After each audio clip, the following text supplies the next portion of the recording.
والله كنت قاعدة في حالي في محتالي كده، وبعدين كان نفسي في حاجة مالحة وحرشة، بس في نفس الوقت ما اقفش بقى في المطبخ كتير، ويستحسن ان انا ما اطبخش كمان.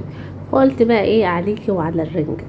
هنجيب بقى الجلافس بتاعنا الحلو كده عشان بقى الرنجة والفسيخ والسردين بيمسك في الايد شوية. هنلبس بقى الجلافس كده، وهنبتدي بقى نجهز معانا احلى سلطة رنجة ممكن تاكلوها.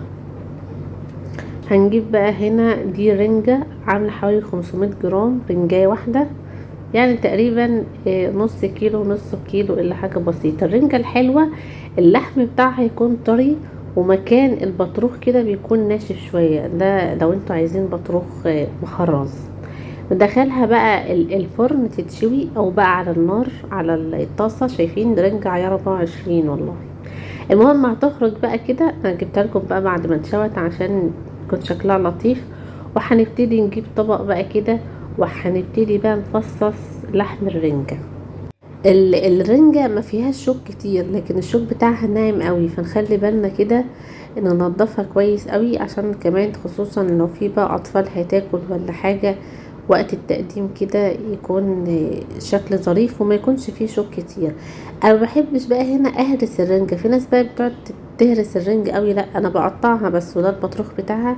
شايفين انا بحب البطروخ الخشن، بس في نفس الوقت ما يكونش ناشف. البطروخ المخرز ده بس يكون طري، يبقى طعمه حلو قوي. والبطروخ برضو الطري بيكون طعمه حلو عموما. اصلا الرنجة بتبقى معظمها مبطرخة. المهم هنفصص الرنجة كده، انا بحب اقطعها قطع، بحيث ان قطع الرنجة تبقى واضحة كده لما اجي اكل السلطة، احس بطعم او بقطع الرنجة كده وانا باكل، بيكون طعمها حلو. ما نهرسهاش بقى جامد، هي مش بطاطس يعني، لا هي رنجة سمك عادي. هننضفها بقى كويس جدا، مش هنسيب فيها اي حاجة. طبعا تقدروا بقى تكتروا الكمية، تعملوا واحدة او اتنين. انا عملت الواحدة دي هتكفي شخص او شخصين، يعني الطبق ده هيكفي من فرد لفردين. المهم هننضف بقى الرنجة كده، مش هنسيب فيها اي حاجة زي ما انتوا شايفين. وبعد كده برضو هعيد على القطع اللي انا نضفتها، لو فيها شوك رفيع ولا حاجة تاني برضو بنضفها كويس جدا. بعد بقى ما بتأكد ان انا نضفت الرنجة كويس جدا، معايا هنا نص كوباية من الطحينة. هتبلها بقى برشة بسيطة قوي من الكزبرة والكمون والبابريكا، ورشة بسيطة قوي من الملح، مش هملحها جامد علشان الرنجة فيها ملح. معلقة كبيرة من الخل، وربع كوباية من المية الدافية. مش هضيف بقى لا توم ولا زبادي ولا اي حاجة. هضرب بقى كده بالويسك او بالمضرب لحد ما احصل على قوام طحينة، لا هو تقيل قوي ولا هو خفيف قوي. الطحينة هنا بتبقى حلوة قوي مع الرنجة، لانها بتكسر من حتة الملوحة اللي في الرنجة. هي رنجة ما بتبقاش مالحة قوي، لكن الطحينة بتبقى حلوة قوي معاها. وزي ما قلت لكم مش بنملحها، رشة ملح بسيطة قوي علشان الرنجة طبيعي بتكون مالحة. ده القوام بقى المظبوط. هركنها دلوقتي على جنب. ومعايا شوية من الطماطم والفلفل الأخضر، يعني واحدة كده من الطماطم على واحدة من الفلفل الأخضر الحلو، عصير نص ليمونة. ممكن كمان تضيفوا فلفل حار لو عايزين الرنجة يعني مشطشطة. ودي بقى الطحينة اللي جهزناها. هضيف 4 معالق كبار من الطحينة على بقى الطماطم والفلفل. معلقة كبيرة بقى من المايونيز، انا استخدمت نصها مايونيز حار ومايونيز عادي. المايونيز الابيض الحلو ده مش الحار، بيبقى حلو قوي مع سلطة الرنجة. تقدروا كمان تزودوا، يعني تضيفوا معلقتين كبار من المايونيز، بيخلي سلطة الرنجة في حتة تانية خالص. معايا بقى هنا بصل نقعاه بقى في ملح وسكر وخل علشان يسحب الحرارة اللي في البصل. يعني البصل اللي انا ضايفاه ده مش حر خالص، لان انا بضيف عليه معلقة كبيرة من الملح، معلقة كبيرة من الخل، معلقة صغيرة من السكر، وشوية مية، وبنقع فيه البصل ده بيكون طعمه حلو ومسكر وحلو قوي. بعد ما قلبت بقى الرنجة مع الطحينة والمايونيز بقى والخضار اللي احنا ضفناه. وزي ما قلت لكم لو انتوا عايزينها حارة تقدروا تضيفوا شوية من الفلفل الاخضر الحار، او الفلفل الاحمر لو عايزينها يعني مشطشطة.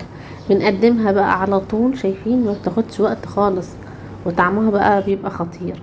ومعي هنا بقى شوية من السردين المملح، شايفين شكله يشهي جدا. هنضف بقى شوية برضو من السردين علشان بقى الليلة تكمل بقى سردين بقى مع رنجة.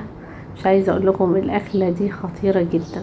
انا بقدم السردين ازاي؟ انا بشيل بس الراس، بشيل العمود اللي في النص ده، وبعد كده بقطع الحتت اللي في الجوانب دي بحيث ان يكون شكل السردين كده حلو، وبقدمه بقى بالشكل ده. شايفين؟ مجرد بس ما بنضفه تنظيف بسيط بيتقدم بقى بالشكل ده، بيكون شكله حلو كده.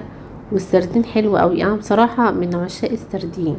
سردين بقى مشوي، سردين مقلي، سردين مملح، سردين محنط، المهم ان هو سردين. على فكرة السردين ده مفيد جدا، في اوميجا 3.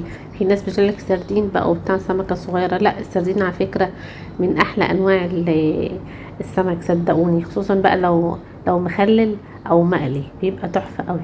بقدمه بقى انا مجرد زي ما قلت لكم بفتح السردينه بالشكل ده. وعلى فكره السردين ده كان مبطرخ لو تلاحظوا يعني. بقص بس الحاجات اللي في الجوانب دي بالمقص كده وبنقدمه بقى على طول. لكن هو مش بيتنضف لان هو اصلا مفهوش ملح بتاع ده لحم كتير. بس هقدم بقى السردين بالشكل ده. هرش عليه شويه من الليمون، انا بحب معاه ليمون. تقدروا كمان تضيفوا عليه زيت عشان يكسر برضو الملح اللي في السردين. ودي بقى سلطة الرنجة، مش عايزه اقول لكم كانت خطيره ازاي. وشويه طبعا من البطاطس المحمره، طبعا اي حد بقى يقدر يعمل البطاطس. وما ننساش بقى البيبسي، علشان الاكله دي بتحب بقى البيبسي او عصير الليمون. تقدروا بقى تحضروا معاه عصير ليمون. وده العيش بقى البلدي، يكون طازه كده وطري. رنجة يعني عيش بلدي بقى وبطاطس وسردين، عندكم كمان جرجير خضار. لكن هي سلطة الرنجة اللي انا قدمتها معاكم النهاردة فيها اصلا خضار، فيها البصل وفيها الطماطم، هي مش محتاجة. وعايزة اقول لكم بقى كان طعمها خطير وحلو. واحلى بقى اكلة تعملوها من غير بقى ما تقفوا في المطبخ ولا تجهزوا ولا اي حاجة.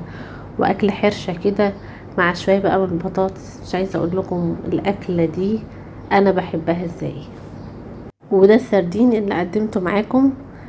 هو مفيهوش لحم كتير خلي بالكم، بس كان حلو. كان الملح بتاعه عالي شوية بس كان حلو. بيتاكل بقى بالطريقة دي شوية مع الليمون كده. ممكن كمان تغمسوه في الطحينة. عايزة اقول لكم المهم جربوا سلطة الرنجة بطريقتي، ان شاء الله تعجبكم جدا. عايزه اقول لكم ان ممكن كمان تعملوا سلطه الرنجه لو مش حابين تشوها. يعني في ناس بتحبش تشوي الرنجه او تحطها على النار، برضو تقدروا تجهزوها بنفس الطريقه كده على طول. قدموها بقى مع البصل والحاجات دي بتبقى طعمها خطير. انا هنا ما كنتش قادره اوقف اكل بصراحه قدام الكاميرا. يلا بقى لو عجبكم الفيديو ما تنسوش تعملوا لايك واشتراك في القناه. اشوفكم ان شاء الله في فيديوهات تانية جايه كتير، وبألف هنا عليكم.